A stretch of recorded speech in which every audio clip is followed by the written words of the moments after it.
ஓம் ஸ்ரீ குருபியோ நமக. ஓம் ஸ்ரீ மகா பெரியவா சரணம். ஆகஸ்ட் 31ஆம் தேதி ஞாயிற்றுக்கிழமை, நாளைய தினம் வளர்பிறை அஷ்டமி. ஒரு கைப்பிடி வெந்தயம் எடுத்து அதுல இப்ப நாம சொல்லக்கூடிய இந்த பொருட்களை போட்டு உங்க வீட்டோட நிலைவாசல் நீங்க வைக்கிறதால காந்தம் போல பணம் வசியமாகும். அது என்ன வழிபாட்டு முறைன்னு பார்க்கறதுக்கு முன்னாடி நம்மளோட வீடியோஸை இப்போதான் நீங்க ஃபர்ஸ்ட் டைம் பார்க்குறீங்கன்னா மறக்காம சப்ஸ்கிரைப் பண்ணிக்கோங்க.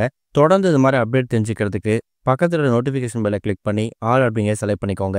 இப்போ வெந்தயம் வைத்து என்ன பரிகாரம் செய்ய போறோம் அப்படிங்கிறத பத்தி தெளிவா தெரிஞ்சுக்கலாம். பொதுவா அஷ்டமி அப்படிங்கிறதே அது பைரவர் வழிபாட்டுக்கு ரொம்ப உகந்தது. நம்மள பல பேர் இந்த தேய்பிரை அஷ்டமிக்கு மட்டும்தான் முக்கியத்துவம் கொடுத்து வழிபாடு நடத்துறோம். காரணம், நம்ம கிட்ட இருக்கக்கூடிய கடன் பிரச்சனை, பொருளாதார பிரச்சனை இது எல்லாமே தேய்ந்து போகணும் அப்படிங்கிறதுக்காக தேய்பிரை அஷ்டமியில அதுவும் ராகு கால நேரத்துல பைரவருக்கு வழிபாடு நடத்துவாங்க.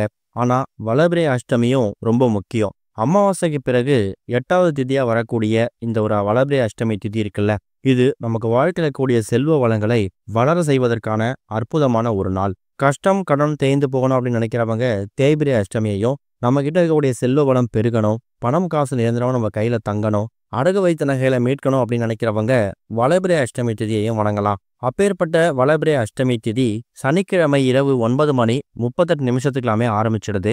அது ஆகஸ்ட் 31ஆம் தேதி ஞாயிற்றுக்கிழமை இரவு 11:27 வரைக்கும் இருக்கு.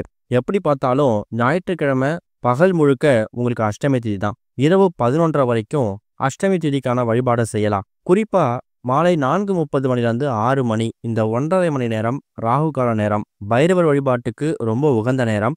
அந்த நேரத்துல தான் உங்க வீடு பக்கத்துடைய சிவாலயங்கள் இருக்கக்கூடிய பைரவ சன்னதியில அபிஷேகம் நடக்கும். அதுல போய் கலந்துக்கோங்க. பைரவருக்கு அபிஷேகத்துக்கு அலங்காரத்துக்கு தேவையான பொருட்கள் வாங்கி கொடுக்கலாம். சந்தனம், அரகஜா, புனுகு, பன்னீர் இந்த மாதிரி பொருட்கள் எல்லாத்துலயும் பைரவ கடாட்சம் அதிகமா இருக்கு. வாசனை மிகுந்த எல்லா பொருட்களும் பைரவருக்கு ரொம்ப பிடிக்குமா. இந்த பொருட்களை நீங்க கோவிலுக்கு வாங்கி கொடுத்தீங்கன்னா அந்த அரகஜா, புனுகு, சந்தனம் இது எல்லாத்தையும் அவங்க பைரவருக்கு அபிஷேகத்துக்கும் அலங்காரத்துக்கும் பயன்படுத்திப்பாங்க. முடிஞ்சா செவ்வரளி மலர் கண்டிப்பா கோவில் வாசல்ல அஷ்டமி திதி அன்னைக்கு இந்த செவ்வரளி மலர் மாலை கட்டி விற்பாங்க. அப்படி இல்லைன்னா ஒரே ஒரு செம்பருத்தி பூ, சிவப்பு நிற மலர் எதுவா இருந்தாலும் பரவாயில்லை, அதை நீங்க எடுத்துட்டு போயிட்டு பைரவருக்கு சமர்ப்பிக்கலாம். கண்டிப்பா 4:30 மணிலேருந்து 6 மணி இந்த 1.5 மணி நேரத்துல கோவில் நடை திறந்திருக்கும். அந்த நேரத்துல நீங்க பைரவ வழிபாட்டை முடிச்சுக்கோங்க. பைரவரை தொடர்ந்து வணங்கிட்டு வர்றவங்களுக்கு வாழ்க்கையில எதிரிகள் தொல்லையே இருக்க மாட்டாங்களாம். சில பேருக்கு ஒரு பயம் இருக்கும். போட்டி, பொறாமை, கண்திருஷ்டி, பில்லி, சூனியம், செய்வினை இந்த மாதிரி விஷயங்கள் நம்மளை தாக்கிடக்கூடாது, அதுல இருந்து நம்ம கொஞ்சம் தூரமாவே இருக்கணும் அப்படின்னு நினைக்கிறவங்க பைரவரை 2 அஷ்டமி திதிகள்லையும் தொடர்ந்து வணங்கிட்டே வரலாம். பைரவர் பாதத்துல சிவப்பு நிற கயிறு, நம்ம கையிலையும் கழுத்துலையும் கட்டிக்கிற மாதிரி சிவப்பு நிற கயிறு கடைகளில் விற்கும். அதை கடைகளில் வாங்கிட்டு போயிட்டு பைரவ சன்னதியில வச்சு எடுத்து அதுக்கப்புறம் குடும்பத்தினுடைய எல்லா நபர்களும் கையில கட்டிக்கிட்டீங்கன்னா உங்களுக்கு அது ஒரு பாதுகாப்பு அரணா இருக்கும். ஏதாவது ஒரு அஷ்டமி திதியில இதை ஃபாலோ பண்ணி பாருங்க. கண்டிப்பா இது வரைக்கும் உங்களை பிடிச்சிட்டு இருந்த அந்த தேவையில்லாத பயம், பதட்டம் இது எல்லாம் படிப்படியா குறையிறதையும் நீங்க கண்கூடா பார்க்க முடியும். அந்த அளவுக்கு காவல் தெய்வமா இருக்கக்கூடியவர் இந்த ஒரு கால பைரவர். அவருக்கு உகந்த இந்த ஒரு அஷ்டமி திதியில, அதுவும் வளர்பிறை அஷ்டமி திதியில நம்ம வீட்டுக்குள்ள இருக்கக்கூடிய செல்வ வளங்கள் பெருகுவதற்காக தான் இப்போ நாம சொல்லக்கூடிய இந்த பரிகாரத்தை நீங்க பண்ண போறீங்க. பொதுவா எந்த ஒரு பரிகாரம் பண்றதா இருந்தாலும் அதுக்கு நமக்கு சில பொருட்கள் தேவைப்படும். அதுல முதல் முக்கியமான பொருள் ஒரு கைப்பிடி அளவு வெந்தயம். வெந்தயத்துக்கு பசைத்தன்மை அதிகம். வெந்தயத்தை ஊற வைத்து அதை பசைய தடவும் போது அது இறுக பிடிச்சுக்கும், காந்தம் போல பிடிச்சுக்கும். அந்த அளவுக்கு ஒரு பொருள் தான் வெந்தயம். அடுத்ததா ஒரே ஒரு துண்டு பச்சை கற்பூரம். வாசனை மிகுந்த எல்லா பொருட்கள்லையும் பைரவ கடாட்சம் இருக்குன்னு சொல்லியிருந்தோம். அதுல முக்கியமான பொருள் இந்த பச்சை கற்பூரம். அது கூட ஒரே ஒரு கிராம்பு. கிராம்பு அப்படிங்கிறது ஒரு வசிய பொருள். கிராம்பு இருக்கக்கூடிய இடத்துல பணம், பொருள், செல்வம் இது எல்லாமே தன் பக்கம் ஈர்த்து கொடுக்கக்கூடிய ஒரு தாந்திரிக பொருளாக மாறிடும். இந்த 3 பொருட்களையும் தயார் செஞ்சு வச்சுட்டீங்கன்னா சின்னதா ஒரு கிண்ணமோ இல்ல இப்ப நீங்க வீடியோல பாக்குற மாதிரி ஒரு அகல் விளக்கை எடுத்துக்கோங்க. அதுல நீங்க எடுத்துக்கூடிய அந்த கிண்ணம் அகல் விளக்கு நிரம்புற அளவுக்கு முதல்ல வெந்தயத்தை கொட்டிடணும். அதுக்கு மேல ஒரே ஒரு துண்டு பச்சை கற்பூரத்தை வச்சுட்டு அதுக்கு மேல ஒரே ஒரு கிராம்பை வைக்கணும். சரி, இதை பூஜை அறையில எங்க வைக்கணும்? பூஜை அறையில வச்சுட்டு அதுக்கப்புறம் நிலைவாசல வைக்க போறீங்க.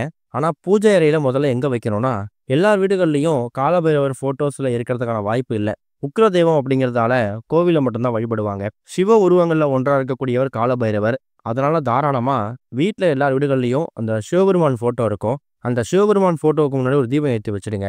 அந்த தீபத்துக்கு முன்னாடி நீங்க எடுத்து தயார் செஞ்சு வச்சிருக்கக்கூடிய வெந்தயம், அது மேல வச்சிருக்கக்கூடிய பச்சை கற்பூரம், ஒரே ஒரு கிராம்பு, இந்த 3 பொருளையும் ஒண்ணா வச்சுட்டு அந்த விளக்கு மூடி வச்சுடுங்க. அந்த நேரத்துல ஓம் காலபைரவாய போற்றி அப்படிங்கிற மந்திரத்தை 8 முறை சொல்லணும். அது ஏன் 8 முறை சொல்றோம் அப்படின்னு கேட்டீங்கன்னா, பைரவருக்கு உகந்த எண் வந்து 8. திதிகள்லயே அமாவாசைக்கு பிறகும், பௌர்ணமிக்கு பிறகும் 8வது திதியா வரக்கூடியது அஷ்டமி. அஷ்டனா 8.